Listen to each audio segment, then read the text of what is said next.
ගුරුනන්දනති මහත්තයාට විශාල ප්‍රශ්නයක් තියෙනවා අඳුන් එක්ක. බලයට එන්න පාර්ලිමේන්තුවේ වේදිකාවේ කෑ ගහන කාලේ හිල් වෙච්ච යට ඇඳුම් ගැන තමයි එතුමා කතා කරේ. මේ රටේ නායකයෝ කරන්න ඕන දේවල්ද මේ? නායකයෝ නෙවෙයි දෙවෙනි පෙළ තුන්වෙනි පෙළ මිනිහෙක්වත් කතා කරන්න ඕන දේවල් නෙමෙයි අවිල්ල කතා කරේ. වේදිකාවල ඇවිල්ලා මේ හිල් වෙච්ච යට ඇඳුම් අපිට අඳින්න නැහැ, කන්න නැහැ ඔන්නව කතා කරේ. එතුමටයි අර කොළඹ නගරාධිපතිතුමියත් මං හිතන්නේ ඇවිල්ලා කිව්වා වැඩසටහනක මේ ඇඳුම් මේ මාරු කරගෙන අඳින්න තමන්ගේ ළමයන්ගේ ඇඳුම් මොන හිඟන්නොත් එක්ක දන්නේ මේ රට කරන්න වෙලා තියෙන අපිට දැන්. ඒ කියන්නේ තමන්ගේ ඇඳුම් තමන්ගේ දරුවන්ගේ ඇඳුම් ගන්නෙ නැහැ. ඒ ඇඳුම් මේ තව කට්ටියත් එක්ක මාරු කරගෙන අඳිනවා කියලා මේ දැන් ඉන්න පුරපතනිය කිව්වේ.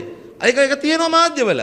මේ වගේ මානසිකත්වයක් තියෙන මිනිස්සු දැන් ඇවිල්ලා බලයට ඇවිල්ලා කියනවා අපිට මේ දවස් 3-4 පාර රේඩියෝ අපි හොදන විදියට මහත්තයෝ වොෂින් මැෂින් එක වැඩ කරන්නේ නැත්නම් අපි ගලේ ගහලා හරි එක ඇඳුම හරි අපි පොඩි කාලේ අපිට මුදල් තිබුණ නැති කාලේ අපි තිබුණ ඇඳුම් දෙක හොඳට හොදලා අතින් හොදලා අවුවේ වනලා පහුවේද පොල් කටු ඉස්තිරික්කෙන් හරි අයන් කරගෙන අපි ඉස්කෝලේ ගියා.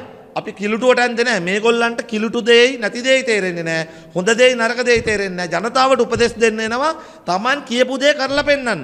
Taman කිව්ව කාර්යක්ෂමතාව මෙහෙමයි. ජනතාවට නැති කිසි දෙයක් අපිට එපා. අපි වාහනවල යන්නේ නැහැ. අපි බස් එකේ යන්නේ. මේ ඔක්කොම කිව්වනේ ඒව කරලා පෙන්නන්නකෝ දැන්. මිනිස්සුන්ට උපදෙස් දෙන්නේ. ඇමතිවරයා ඇවිල්ලා අපේ ගුවන් කාලය භාවිතා කරලා රාජ්‍ය ආයතනවල කාලය භාවිතා කරලා රෙදි හොදන හැටි කියලා දෙනවා. මේ වගේ මෝඩයෝ ටිකක් තමයි අන්තිමට පුනරුදයෙන් පත් වෙලා තියෙන්නේ.